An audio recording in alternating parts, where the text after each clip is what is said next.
What's up, party people? Strobe Quintarian here, and it's been about 2 or 3 days now since the Mai Shiranui trailer has come out, or at least the teaser trailer. Now, we all know that from previous teaser trailers that we're not going to actually see any gameplay with this, but it does mean that we are little bit closer to Mai being released. Now, I haven't really played Street Fighter really regularly since the early part of this year. I would say probably like January or February time frame.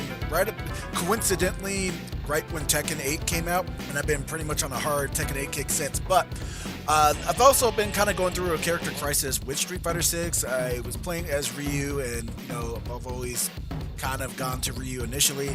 Played a little bit of Geef just to try to figure out how to deal with Geef, but really there hasn't been a character that I've just really fallen in love with their playstyle, and just haven't had a real huge desire to go back to the game. But Mai Shiranui, initially from the Fatal Fury series and eventually in King of Fighters, has been a character that whenever I've had her in a game after KOF 94, if she's been a character in a game, I've gravitated to utilizing her just because she does kind of fit a little bit into the Shoto playstyle a little bit. She has a projectile, she has a forward advancing move. Really the only thing she's missing is she doesn't really have a invincible aerial reversal for the most part. But she usually did pretty decent damage, was pretty easy for me to utilize, and so I enjoyed using her. And hopefully Street Fighter 6, when Mai does drop, that will be enough for me to kind of get back into the game. So what we're going to do is check out the trailer, get my reactions, and we'll see how things progress from there. Capcom presents. If I piqued your interest, I can teach you all the Shiranui techniques you can handle. Come find me in Aokigahara. Don't keep a good girl waiting. English voice, so I'm probably going to change it to Japanese for sure. Especially when she says, Fight me! There she is. Does she have the big ball things on her? Yep, she does. Flamin' fan. Oh, it's her Fatal Fury 2 stage. This is her stage from Fatal Fury 2 with her own music.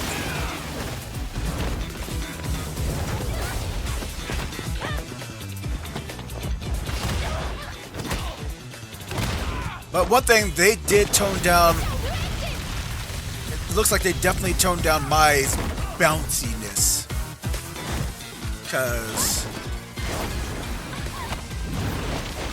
she seems to have gone through some breast reduction.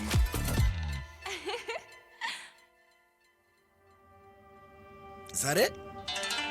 Oh, you finally made it. The Shiranui clan welcomes you. Yeah, she's definitely, but it kind of goes in line, a lot aligned with the, I guess, the visual design of Street Fighter 6 compared to previous guys like, Chun-Li, for example. Her bust size was much more profound in Street Fighter 4 and 5. Enough where there was even some gags about some of the visuals that came up on the fight streams where it was just like kind of weird, where one of Chun's boobs would just kind of like significantly bounce around. So it looks like for this game that Mai has definitely also been reduced in kind with the rest of the cast, so that she's not ridiculously over bouncy and over sexualized, which I mean makes sense for this game. I'm pretty sure in other games she still keeps that. Her stance, I would imagine, is going to be more traditional to her maybe King of Fighters 2 stance, as opposed to later in the games where she had a stance which was much more bent over, which definitely revealed her cleavage much more profoundly than it has in as it has in more recent games than it did in previous games. But again, I think Street Fighter 6 is not trying to go that route with the character. But I think it was cool. Like I said, let's go back. Like when you see the stage, I thought that her and Terry were gonna share a stage, to be honest. But this music is my Fatal Fury 2 song music. And then this stage right here, is her stage from Fatal Fury 2. And you can see right here where you have the split. This is where you could do the kind of the lane shift in Fatal Fury 2, where you can kind of go to the foreground and background. There's the flag where Mai was actually on her stage. She had kind of a home field advantage where she could use the flag to do her dive, or kind of her dive attack, where I don't think she was able to really do it on any other stage. But that's pretty good. A lot of good throwbacks. Oh, so you have the two flags right here, right, to symbolize that. So tossing back to Fatal Fury 2, whereas the Terry stage was the Pow Pow Cafe, I think it was called. I probably got the name wrong. But it was kind of like a throwback to the first Fatal Fury game and significant other Fatal Fury games that came down through the pipe. So I like her design.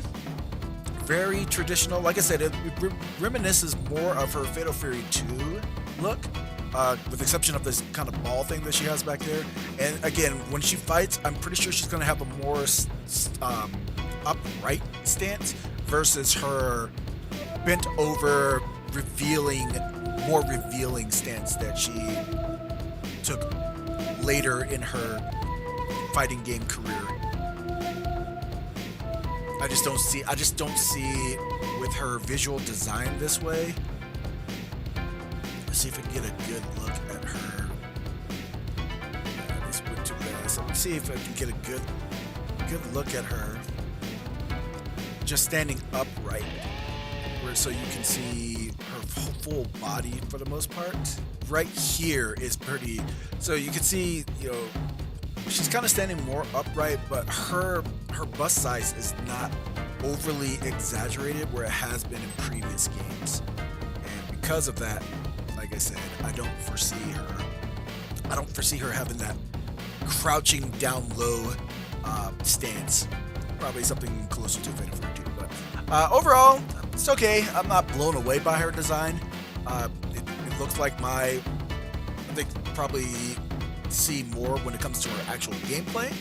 But for that's pretty much what we got right now. With that, if you've enjoyed this video, please like, share, subscribe, and we'll catch you donkeys next time. Have a good one.